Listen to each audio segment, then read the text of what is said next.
નમસ્કાર વિદ્યાર્થી મિત્રો, આજના વિડિયો લેક્ચરમાં આપનું સ્વાગત છે। મિત્રો, આજે આપણે પોલા ગોળા માટે વિદ્યુત સ્થિતિમાનનું સૂત્ર મેળવવાનું છે। તો આજનો ટોપિક છે પોલા ગોળાનું વિદ્યુત સ્થિતિમાન। પોલા ગોળાનું વિદ્યુત સ્થિતિમાન।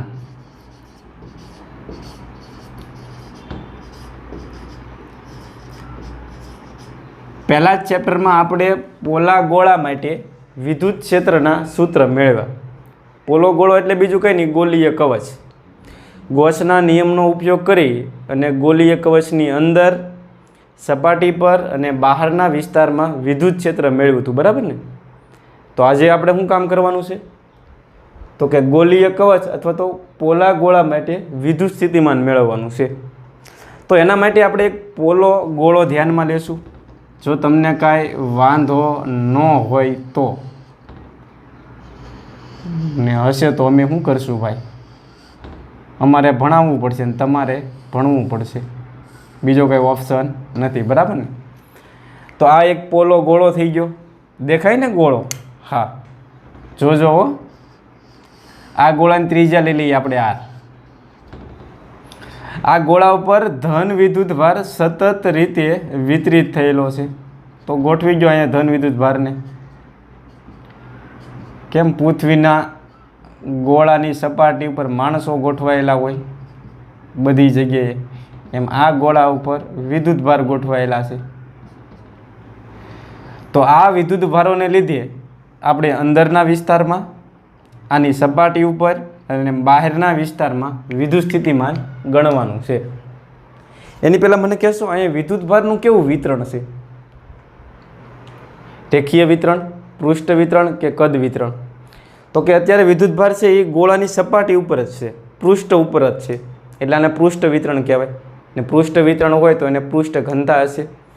તો આ જે ગોળો છે એની પૃષ્ઠ ઘનતાને આપણે કહી દઈએ સિગ્મા, બરાબર। ને આ ગોળા ઉપર બધોય વિદ્યુત ભાર થઈને તમે સરવાળો કરો તો ટોટલ વિદ્યુત ભાર થાય છે એને આપણે કહી દઈએ કે સ્મોલ ક્યુ, અથવા તમે કેપિટલ ક્યુ પણ કહી શકો। તો હવે આપણે વિદ્યુત સ્થિતિમાન ગણીએ એની પહેલાં તમારે વિદ્યુત ક્ષેત્રના સૂત્ર યાદ હોવા જોઈએ। તો પહેલાં વિદ્યુત ક્ષેત્રના સૂત્ર લખી નાખીએ આપણે। તો તમને યાદ છે કે ગોલીય કવચ એટલે કે પોલા ગોળાની અંદર વિદ્યુત ક્ષેત્ર કેટલું હોય? કેટલું હોય યાદ આવે? બોલો તો ખરા, કેટલું હોય? શૂન્ય, બરાબર ને। તો અંદરના વિસ્તારમાં વિદ્યુત ક્ષેત્ર હશે શૂન્ય। અચ્છા, સપાટી ઉપર વિદ્યુત ક્ષેત્ર કેટલું હશે કયો? ઈ સપાટી। તો સપાટી પર વિદ્યુત ક્ષેત્રનું સૂત્ર શું આવે? કે વિદ્યુત ભાર કેટલો છે? તો કે સ્મોલ ક્યુ અપોન ત્રિજ્યા કેટલી છે? તો કે કેપિટલ આર, પણ એનો શું થઈ જશે? સ્ક્વેર। અને બહારના વિસ્તારમાં તમારે આર અંતરે ગણવું હોય તો બહારના વિસ્તારમાં વિદ્યુત ક્ષેત્ર કેટલું હોય? તો કે સ્મોલ ક્યુ અપોન શું આવશે કયો? R square. આ તો મેળવ્યા આપણે વિદ્યુત ક્ષેત્રના સૂત્ર। હવે જે આપણે મેળવવાનું છે એ વિદ્યુત સ્થિતિમાન।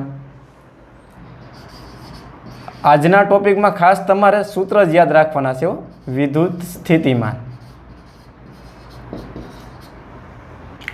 બરાબર। તો વિદ્યુત સ્થિતિમાન મેળવવા આગળ વધીએ। વિદ્યુત સ્થિતિમાન તમે બે રીતે મેળવી શકો। એક આવડી આ રીત છે, જો પહેલાં આપણે અંદરના વિસ્તારમાં વિદ્યુત સ્થિતિમાન ગણવાનું છે। તો અંદરના વિસ્તારમાં વિદ્યુત સ્થિતિમાન ગણવા માટે આપણે એક આવું વિચારીએ કે જો આ ગોળો છે એની સપાટી પર નાનો એવો ખંડ ધ્યાનમાં લ્યો, જો તમને ધ્યાનમાં આવતો હોય તો, બરાબર ને। આ સૂક્ષ્મ ખંડ છે અને સૂક્ષ્મ ખંડ ઉપર અત્યારે વિદ્યુત ભાર છે એને હું કીધું ડીક્યુ। અત્યારે મારે કેન્દ્ર ઉપર વિદ્યુત સ્થિતિમાન ગણવાનું છે અહીંયા। તો આ વિદ્યુત ભારથી કેન્દ્ર કેટલા અંતરે હશે? ગોળાની ત્રિજ્યા જેટલા અંતરે હોય કે નહીં? આને આપણે બિંદુવત વિદ્યુત ભાર વિચારીએ કે તો આ બિંદુવત વિદ્યુત ભારને લીધે આર અંતરે આવેલા બિંદુએ મારે વિદ્યુત સ્થિતિમાન ગણવું છે તો કેટલું હોય? તો આપણે એવું કહીએ કે જનરલી આર અંતર માટે વિદ્યુત સ્થિતિમાનનું સૂત્ર શું છે? કે ક્યુ અપોન આર। હવે અહીં વિદ્યુતભાર કેવો છે તો કે ડીક્યુ, તો અહીંયા ડીક્યુ આવી જશે. ડીક્યુથી કેટલા અંતરે ગણવાનું છે તો કે આર અંતરે, તો અહીંયા આર આવી જશે. વિદ્યુતભાર સૂક્ષ્મ હોય તો એનું વિદ્યુત સ્થિતિમાન સૂક્ષ્મ કહીએ કે આપણે ડીવી. હવે તમારે સમગ્ર ગોળા ઉપર જો વિદ્યુત સ્થિતિમાન ગણવું હોય તો આખા ગોળા ઉપર તમારે સંકલન લેવું પડે, અથવા તો તમે શું કરી શકો, આ ગોળાને નાના નાના સૂક્ષ્મ ખંડમાં વિભાજિત કરી નાખો. આના ઉપર વિદ્યુતભાર ડીક્યુ છે તો આને લીધે અહીં વિદ્યુત સ્થિતિમાન ગણો, આને લીધે અહીં વિદ્યુત સ્થિતિમાન ગણો, તો બધા જ ખંડોને લીધે મળતું વિદ્યુત સ્થિતિમાન ગણો અહીં, ને બધાનો સરવાળો કરો એટલે તમને કુલ વિદ્યુત સ્થિતિમાન મળે. ને આવું ન કરવું હોય તો શું કરાય, આખા ગોળા ઉપર સંકલન લઈ લો. હવે તમને ખબર છે ઇન્ટિગ્રેશન ડેરિવેશન જશે. આ જે સંકલન લીધું એ કોના ઉપર છે તો કે સમગ્ર ગોળા ઉપર. હવે આમાંથી કે અને આર છે એ બહાર કાઢી નાખો. અહીંયા ઇન્ટિગ્રેશન ડેરિવેશન ગયા એટલે રહ્યા વી. અહીંયા કે અપોન આર ને બહાર કાઢી નાખો તો અહીંયા શું રહેશે કયો તો કે સંકલનમાં ડીક્યુ. સંકલનમાં ડીક્યુ છે એનો મતલબ શું છે તો કે ગોળા ઉપરના બધા જ ડીક્યુનો સરવાળો, ને બધા જ ડીક્યુનો સરવાળો કરો એટલે ગોળા પરનો કુલ વિદ્યુતભાર મળી જાય એટલે કે ક્યુ. ને એમ ન વિચારો, તમે આમ વિચારી કહો કે ઇન્ટિગ્રેશન ડેરિવેશન ગયા, અહીં વધ્યો ક્યુ, ક્યુ એટલે ગોળા પરનો વિદ્યુતભાર લો કે ક્યુ અપોન શું આવશે આર. તો ગોળાના કેન્દ્ર ઉપર વિદ્યુત સ્થિતિમાન કેટલું હોય કે ક્યુ અપોન આર જેટલું હોય. ને કે ક્યુ અપોન આર એટલે હકીકતમાં ગોળાની સપાટી ઉપર વિદ્યુત સ્થિતિમાનનું સૂત્ર છે. તો આને તમે આમે કહીએ કહો કે ગોળાની સપાટી પરના વિદ્યુત સ્થિતિમાન જેટલું હોય. એટલે અહીં જેટલું સપાટી ઉપર હશે ને સ્થિતિમાન એટલું જ તે કેન્દ્ર ઉપર હશે. આના વસ્તુ હું તમને બીજી રીતે સમજાવું. જુઓ, એક આપણે સૂત્ર ભણી ગયા વિદ્યુત ક્ષેત્ર અને વિદ્યુત સ્થિતિમાન વચ્ચેનો સંબંધ E બરાબર dV/dl, યાદ છે? હવે મારે અંદરના વિસ્તારમાં વિદ્યુત સ્થિતિમાન ગણવું છે તો અંદરના વિસ્તારમાં વિદ્યુત ક્ષેત્ર કેટલું છે શૂન્ય, તો અહીંયા શૂન્ય મૂકી દો તો dV/dl. તો અહીં તમને ખબર પડે છે કોકનું વિકલન શૂન્ય થયું. અત્યારે વિકલન કોનું થાય છે વીનું, અને વીનું વિકલન તમે કરો તો અહીં જવાબ આવ્યો શૂન્ય. વીનું અંતરની સાપેક્ષ તમે અત્યારે વિકલન કરો તો જવાબ આવ્યો શૂન્ય. અને જો કોઈનું વિકલન શૂન્ય થતું હોય તો એ ભૌતિક રાશિ અચળ હોય. એટલે એનો મતલબ એમ કે આ વી કેવું હશે અચળ. અચળનું વિકલન હંમેશા શૂન્ય થાય. એના કરતાં ઊંધું વિચારો કે વિકલન શૂન્ય થયું એનો મતલબ શું છે વી અચળ છે. એટલે આના ઉપરથી એવું સાબિત કરી શકો કે વિદ્યુત ક્ષેત્ર જો શૂન્ય હોય તો એની અંદર વિદ્યુત સ્થિતિમાન અચળ હોય. એટલે ગોળીય કવચની અંદર એટલે કે પોલા ગોળાની અંદર બધા જ બિંદુએ વિદ્યુત સ્થિતિમાન અચળ હશે. ને અચળ એટલે કેટલું તો કે એની સપાટી પરના વિદ્યુત સ્થિતિમાન જેટલું. તો સપાટી ઉપર કેટલું હોય તો કે KQ/R. તો કોઈ પણ બિંદુએ તમે જોશો તો ના વિદ્યુત સ્થિતિમાન કેટલું હશે તો કે KQ/R. કેન્દ્ર ઉપર કેટલું હશે KQ/R. હવે અમુકને એમ થાય કે ભાઈ અહીંયા KQ/R છે તો આ બિંદુએ KQ/R જ હશે. શું કામ? કારણ કે જો આ બિંદુ છે એને હું અહીંથી અહીંયા ટ્રાન્સફર કરું, બરાબર ને, અહીંયા હતું ને અહીંયા ટ્રાન્સફર કરું તો આ વિદ્યુતભારથી એનું અંતર વધે છે. એટલે અહીંયા જે રહેલો વિદ્યુતભાર છે એને લીધે વિદ્યુત સ્થિતિમાન અહીંયા ઘટશે, પણ આ વિદ્યુતભારથી પાછું એનું અંતર છે એ ઘટે છે. ખબર પડે છે કે નહીં? તો આને લીધે પાછું અહીંયા વિદ્યુત સ્થિતિમાન વધશે. એટલે થયું હું જ્યારે તમે અહીંથી અહીંયા સુધી ટ્રાન્સફર કરતા તો અહીંથી આને લીધે ઘટતું હતું પણ આને લીધે વધતું જતું હતું. એટલે ઇનડાયરેક્ટલી આ બિંદુએ વિદ્યુત સ્થિતિમાન તો કેવું જળવાઈ રહેશે? અચળ જળવાઈ રહેશે. આને લીધે અહીંયા ઘટતું હતું તો આને લીધે શું થાય છે અહીંયા વધતું હતું. હું એમ કહું કે આપણે આ બિંદુ છે ને હું આમ ટ્રાન્સફર કરું, અહીં ધ્યાન આપજો, અહીંથી અહીંયા, બરાબર. તો આપણે આને લીધે છે એ વિદ્યુત સ્થિતિમાન શું થશે? ઘટશે. પણ આપણે આની નજીક આવે તો આને લીધે પાછો વધશે. તો અલ્ટિમેટલી શું થઈ જશે કયો? અહીંયા ઘટ્યું, અહીંયા વધ્યું, છેવટે કેવું થઈ જશે કયો? અચળ. એટલે ગોળીય કવચની અંદર વાતની એક વાત વિદ્યુત સ્થિતિમાન છે એ અચળ હોય. એટલે કે જો સપાટી પર 10 વોલ્ટ હોય તો અંદર કોઈ પણ બિંદુએ તમે રખડવા જશો તો ત્યાં 10 વોલ્ટ જ હોય. કેન્દ્ર ઉપર કેટલું હશે? 10 વોલ્ટ જ હશે. તો અંદરના વિસ્તારમાં વિદ્યુત સ્થિતિમાન કેવું હોય? અચળ હોય. ને અચળ એટલે કેટલું? તો કે સપાટી પરના વિદ્યુત સ્થિતિમાન જેટલું. હવે સપાટી ઉપર કેટલું હશે? તો કે Q/R. તો એટલું યાદ રહેશે કે ગોળીય કવચની અંદર વિદ્યુત ક્ષેત્ર શૂન્ય હોય પણ વિદ્યુત સ્થિતિમાન કેવું હશે? અચળ. ને અચળ એટલે કોના જેટલું? સપાટી પરના વિદ્યુત સ્થિતિમાન જેટલું. ઓકે, હાલો હવે વાત કરીએ સપાટી પર. સપાટી પર વિદ્યુત ક્ષેત્ર કેટલું હતું? કે Q/R². તો અહીંયા વિદ્યુત સ્થિતિમાન કેટલું હશે? V સપાટી. હું ડાયરેક્ટ સૂત્ર જ લખી નાખું. હવે અહીંયા કોઈની સાબિતી આપવાની જરૂર નથી. KQ આના કરતાં એક ઘાત ઘટી જાય, શું આવશે? R. અને બહારના વિસ્તારમાં તમારે ગણવું હોય તો શું હશે? V બહાર. તો અહીંયા આવી જશે KQ/r. લ્યો, તો હવે આપણા આ ગોળીય કવચની લાક્ષણિકતા કેવી છે તમે જો સમજો અહીંયા કે સપાટી ઉપર સપોઝ વિદ્યુત સ્થિતિમાન 10 વોલ્ટ હોય તો સપાટી પરના બધા જ બિંદુએ વિદ્યુત સ્થિતિમાન 10 વોલ્ટ જ હશે.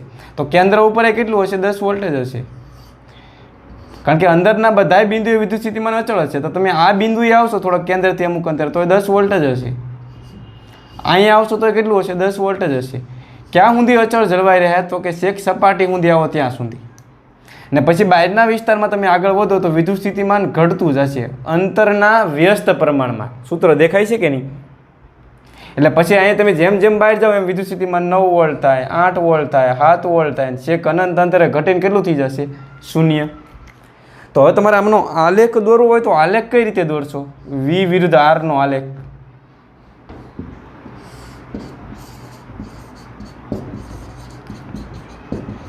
બહુ મજાનો આલેખ છે, ધ્યાન અહીં રાખજો. વિદ્યુત સ્થિતિમાન વિરુદ્ધ અંતરનો આલેખ આપણે દોરવો છે. તો સપોઝ અહીંયા વિદ્યુત સ્થિતિમાન 0 છે, અહીંયા 5 વોલ્ટ છે ને અહીંયા 10 વોલ્ટ છે. અહીંયા કેન્દ્ર હશે ગોળાનું. તમે જેમ જેમ જેમ જેમ આગળ વધતા જાવ કેન્દ્રથી અંતર વધતું જાય અને અહીંયા તમે ત્રિજ્યા જેટલું અંતર લઈ લો. તો હું તમને પ્રશ્ન પૂછું, કેન્દ્ર ઉપર વિદ્યુત સ્થિતિમાન કેટલું હશે? તો કે 10 વોલ્ટ. એ બિંદુ અહીંયા આવશે. કેન્દ્ર તમે થોડાક આગળ વધો એટલે કે અહીંયા તો વિદ્યુત સ્થિતિમાન કેટલું હશે? 10 વોલ્ટ. હજી થોડાક આગળ વધો તોય કેટલું હશે? 10 વોલ્ટ. સપાટી ઉપર આવી જાઓ એટલે કે R અંતરે ન્યાય કેટલું હશે? 10 વોલ્ટ. એટલે અંદરના વિસ્તારમાં વિદ્યુત સ્થિતિમાન છે એ અચળ જળવાઈ રહે. ને પછી બહારના વિસ્તારમાં જાઓ તો અંતરના વ્યસ્ત પ્રમાણમાં ઘટે એટલે ગ્રાફ આમ આવશે. યાદ આવે છે? તો V સલે છે શું આવશે? બહારના વિસ્તારમાં 1/R. તો અહીંયા અંદરનો વિસ્તાર થયો આ અને આ બહારનો વિસ્તાર થયો. તો આ V વિરુદ્ધ R નો આલેખ થઈ ગયો. શેના માટે? તો કે પોલા ગોળા માટે. તો વિદ્યાર્થી મિત્રો હવે સ્વાધ્યાયનો ચોથો દાખલો જોઈએ. આ દાખલો આમ તો પહેલા ચેપ્ટરનો છે પણ આ ચેપ્ટરમાં દાખલો આપેલો છે. રકમ શું કહે છે? 12 સેન્ટીમીટર ત્રિજ્યાના એક ગોળાકાર સુવાહકની સપાટી પર 1.6 ગુણ્યા 10 ની માથે -7 કુલમનો વિદ્યુતભાર છે. તો ગોળાની અંદર, ગોળાની તરત બહાર અને કેન્દ્રથી 18 સેન્ટીમીટર અંતરે વિદ્યુત ક્ષેત્ર ગણો. જો આ ચેપ્ટરનો દાખલો હોત તો તમને શું કીધું હોત? વિદ્યુત સ્થિતિમાન ગણો એમ કીધું હોત. પણ અત્યારે વિદ્યુત ક્ષેત્ર ગણવાનું કીધું તો એમાં આગળ વધીએ આપણે.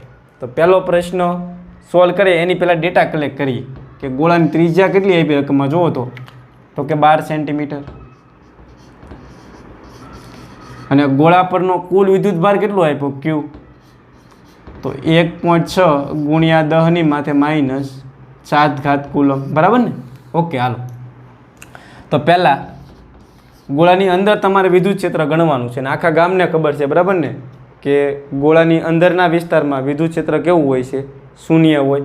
તો પહેલાં જ લખીએ આપણે કે ગોળાની અંદરના વિસ્તારમાં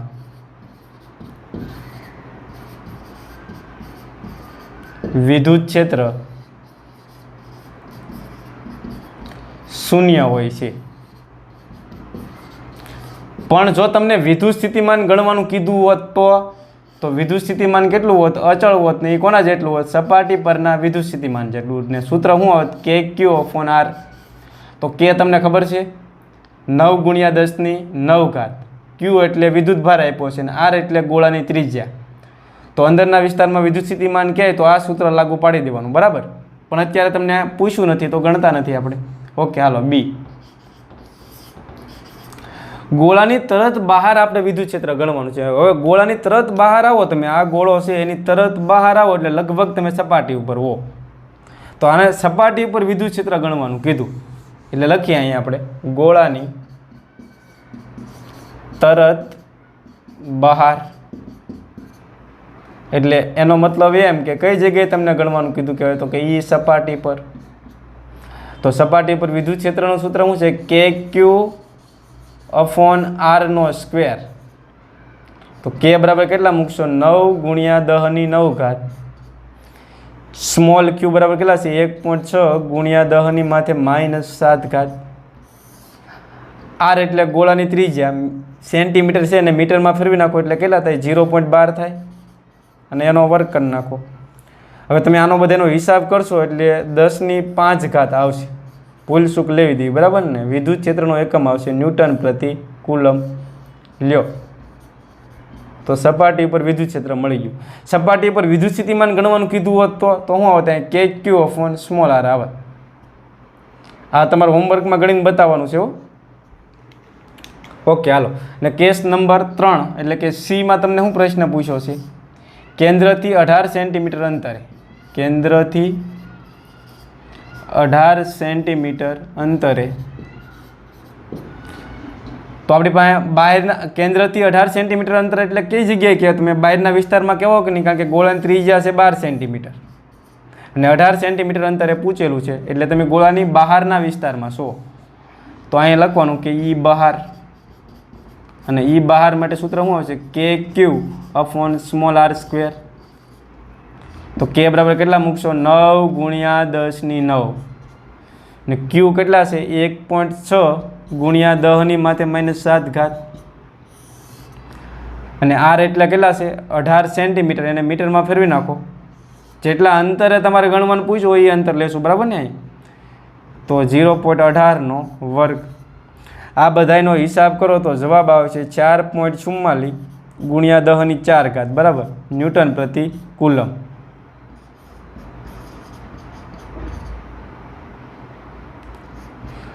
તો આવડી જશે કે નહીં? હવે આના દાખલામાં તમને ખાલી એટલો ફેરફાર કરીને પૂછે કે વિદ્યુત સ્થિતિમાન ગણો, તો હોમવર્કમાં તમારે વિદ્યુત સ્થિતિમાન ગણીને બતાવવાનું છે, બરાબર? આપણે ઉદાહરણ નંબર 5 જોઈએ. આ ઉદાહરણ આમ તો સ્થિતિ ઊર્જાનું છે, પણ ગણતરી કરી નાખીએ, બરાબર ને? તો હવે એની અંદર તમને 3 પ્રશ્ન પૂછ્યા છે. પહેલા રકમ સમજવાનો પ્રયત્ન કરીએ. તો તમારે એમાં 2 બિંદુ ધ્યાનમાં લેવાનું છે. એક બિંદુ છે -9,0,0. અહીંયા y અને z એમ 0 છે, એનો મતલબ કે આ બિંદુ છે એ x અક્ષ ઉપર હશે. એટલે -9 ક્યાં આવશે? આપણે ઉગમ બિંદુ કીધીએ તો -9 સેન્ટીમીટર અંતરે એક બિંદુ હશે. પાકું. અને બીજું બિંદુ તમારે ધ્યાનમાં લેવાનું છે, એના એમ છે 9,0,0 એટલે y અને z એમ 0 છે, એનો મતલબ એમ કે આ x અક્ષ ઉપર જ હશે. એ કેટલા અંતરે છે? તો +9 સેન્ટીમીટર અંતરે. આ બે બિંદુ ઉપર તમારે 2 વિદ્યુત ભારો મૂકવાના છે. ક્યાં ક્યાં? તો કે 7 માઇક્રોકુલમ અને -2 માઇક્રોકુલમ નો. તો 7 માઇક્રોકુલમ નો વિદ્યુત ભાર અહીંયા હશે પહેલા બિંદુએ, એને આપણે Q1 કીધીએ, અને -2 માઇક્રોકુલમ નો વિદ્યુત ભાર કંઈક અહીંયા હશે, એને આપણે Q2 કહી દઈએ. તો પહેલા મને કહેશો આ બે વિદ્યુત ભારો વચ્ચેનું ટોટલ અંતર કેટલું થાય? તો આ 9 સેન્ટીમીટર છે ને આ 9 સેન્ટીમીટર છે, એટલે બે વિદ્યુત ભારો વચ્ચેનું અંતર કેટલું થશે? બે વિદ્યુત ભારો વચ્ચેનું અંતર આપણે R12 કહી દઈએ. કેટલું થવાનું કયો? 9 + 9 એટલે 18 સેન્ટીમીટર. ને કાઈ એમ ન લખતા 9 - 9 એટલે 0. 0 નથી, કેટલું છે? 18 સેન્ટીમીટર. અને મીટરમાં ફેરવો તો કેટલા થશે? 0.18 મીટર થશે. તો પહેલો પ્રશ્ન હું પૂછ્યો કે વિદ્યુત ક્ષેત્રની ગેરહાજરીમાં સ્થિતિ ઊર્જા ગણો. અહીંયા બહારથી આપણે અત્યારે કોઈ વિદ્યુત ક્ષેત્ર નથી આપ્યું, તો સ્થિતિ ઊર્જા કેટલી હોય? તો કે આ બંનેના તંત્રની જેટલી વિદ્યુત સ્થિતિ ઊર્જા હોય એટલી હોય. તો પહેલો જ પ્રશ્ન કે વિદ્યુત ક્ષેત્રની ગેરહાજરીમાં સ્થિતિ ઊર્જા તો આપણી પાસે સૂત્ર હાજર છે બે વિદ્યુતભાર માટે. શું હશે? U12 ઇઝ ઇક્વલ ટુ, કહેશો આ ખાલી u લખો એટલે તમે સમજી જશો. બે જ વિદ્યુતભાર છે એટલે શું આવે? K Q1 Q2 upon R12. K બરાબર કેટલા મૂકશો? 9 ગુણ્યા 10 ની 9 ઘાત, બરાબર ને? Q1 એટલે 7 માઇક્રોકુલમ, માઇક્રો એટલે 10 ની માથે -6 ઘાત, ગુણ્યા Q2 એટલે -2 માઇક્રોકુલમ એટલે -2 ગુણ્યા 10 ની માથે -6 ઘાત અપોન R12 એટલે આ બંને વચ્ચેનું અંતર કેટલું છે? 18 સેન્ટીમીટર. એટલે મીટરમાં કરવો એટલે 0 પોઈન્ટ કેટલા આવશે? 8 સોરી 18. આ બધાનો હિસાબ કરશો તો આ માઈનસ આગળ આવી જશે અને બાકી પછી હિસાબ કરશો એટલે 0.7 આવશે. ઊર્જા છે એનો એકમ શું થાય? જૂલ. લ્યો હવે બીજો પ્રશ્ન એ પૂછ્યો છે કે બંને વિદ્યુતભારોને આપણે અનંત અંતરે લઈ જવા છે. પહેલા અહીંયા હતા 18 સેન્ટીમીટર અંતરે, હવે આને આ અનંત અંતરે લઈ જવો છે, આને આમ અનંત અંતરે લઈ જવો છે. તો બે વિદ્યુતભારો વચ્ચેનું અંતર આપણે અનંત કરવું હોય તો કેટલું કાર્ય કરવું પડે? તો આપણે 11મા ધોરણમાં ભણી ગયા કે કરવું પડતું કાર્ય છે એ ગતિ ઊર્જાના ફેરફાર જેટલું હોય, એટલે કે ડેલ્ટા કે જેટલું, કા સ્થિતિ ઊર્જાના ફેરફાર એટલે કે ડેલ્ટા યુ જેટલું. તો અહીંયા આપણને સ્થિતિ ઊર્જાની માહિતી આપેલી છે એટલે ડાયરેક્ટ આ સૂત્રનો ઉપયોગ કરીએ આપણે કે બંનેને અનંત અંતરે લઈ જવા માટે કરવું પડતું કાર્ય. તો W ઇઝ ઇક્વલ ટુ શું આવે? કયો? ડેલ્ટા U લખી નાખીએ આપણે. તો W ના W, delta U is equal to શું થાય? અંતિમ સ્થિતિ ઊર્જા માઈનસ પ્રારંભિક સ્થિતિ ઊર્જા. U2 એટલે અંતિમ સ્થિતિ ઊર્જા. અંતિમ સ્થિતિ ઊર્જા એટલે ક્યારે? તો કે બંને વિદ્યુતભારો વચ્ચેનું અંતર અનંત હશે. ને જો અંતર અનંત હોય તો સ્થિતિ ઊર્જા થી જવા શૂન્ય. અહીં અનંત મૂકી દો તો સ્થિતિ ઊર્જા શું આવે? શૂન્ય. તો અનંત અંતરે સ્થિતિ ઊર્જા શૂન્ય હશે માઈનસ U1 એટલે પ્રારંભમાં સ્થિતિ ઊર્જા. તો પ્રારંભમાં કેટલા અંતરે હતા? 18 સેન્ટીમીટર અંતરે. 18 સેન્ટીમીટર અંતરે સ્થિતિ ઊર્જા કેટલી છે? માઈનસ 0.7. જો માઈનસ માઈનસ પ્લસ થઈ જશે એટલે જવાબ શું આવશે? કયો? 0.7 જૂલ. તો બેને 18 સેન્ટીમીટર થી તમારે જો અનંત અંતરે લઈ જવા હોય તો કેટલું કાર્ય કરવું પડે?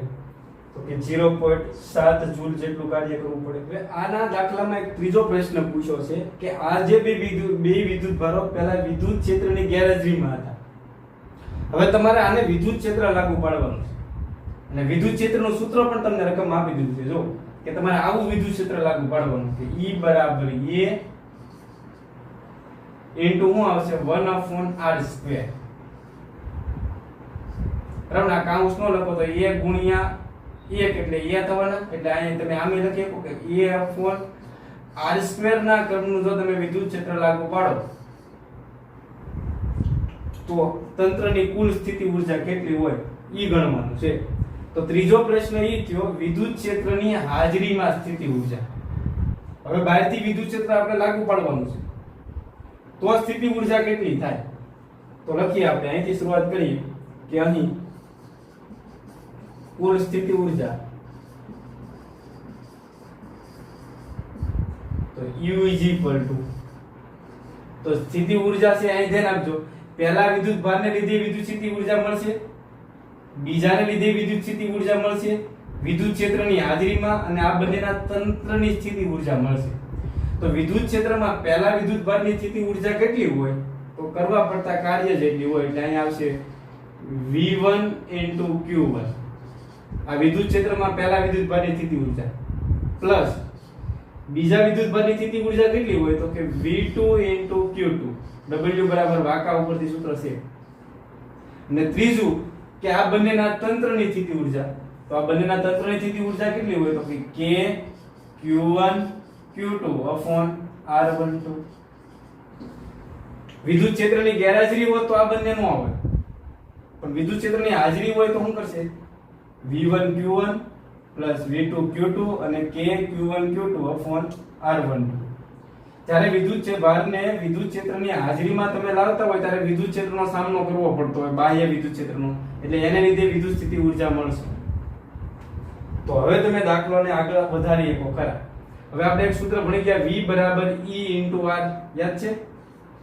V બરાબર ER.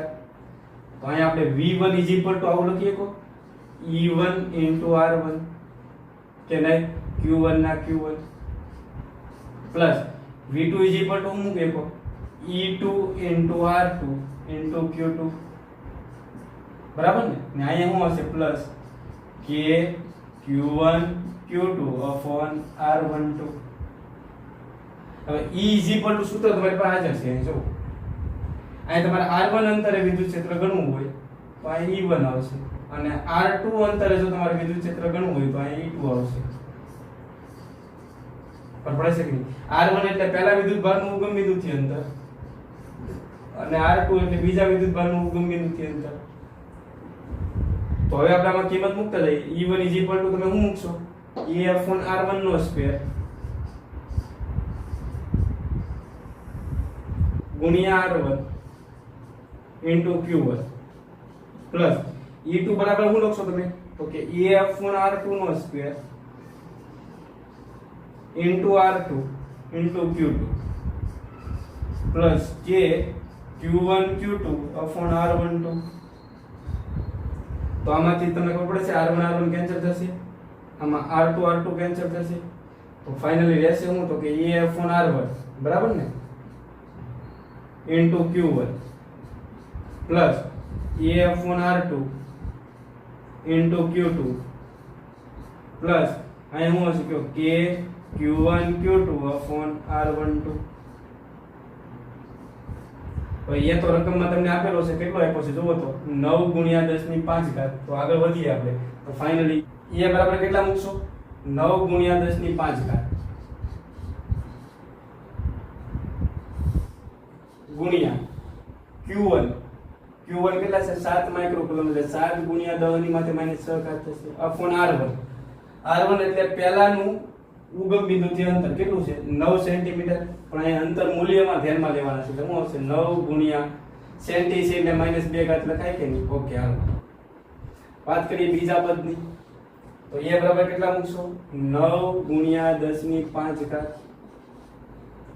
Q2 તો બીજા વિદ્યુત ભારની કિંમત કેટલી છે તો કે -2 માઈનસ ને હું અહીં લખી નાખું બરાબર ને 2 માઇક્રો એટલે -6 ઘાત થશે અપોન બંને વચ્ચેનું અંતર સોરી R2 એટલે શું છે બીજાનું ઉગમ બિંદુથી અંતર કેટલું છે 9 સેન્ટીમીટર એટલે શું હશે 9 ગુણ્યા 10 ની માથે -2 ઘાત પ્લસ K એટલે 9 ગુણ્યા 10 ની 9 ઘાત Q1 એટલે પહેલાનું કિંમત કેટલી છે 7 માઇક્રોકુલમ -6 ઘાત અને Q2 એટલે બીજાની કિંમત 2 માઇક્રોકુલમ છે માઈનસ તો માઈનસ ને હું અહીં લખી નાખું તો શું આવશે 2 ગુણ્યા 10 ની માથે -6 ઘાત અપોન બંને વચ્ચેનું અંતર R12 એટલે બંને વચ્ચેનું અંતર કેટલું છે 18 સેન્ટીમીટર એટલે તમે 18 ગુણ્યા 10 ની માથે -2 ઘાત લખો અથવા 0.18 લખો તો અહીં 9 કેન્સલ થશે કે નહીં આ -2 ઘાત ઉપર જશે બરાબર ને અહીં ઉપર તો 5 ને 2 હાથ થશે ને હાથમાંથી 6 જાય તો 1 ઘાત રહે એટલે 10 ની 1 ઘાત ગુણ્યા હાથ કરશો એટલે આવશે 70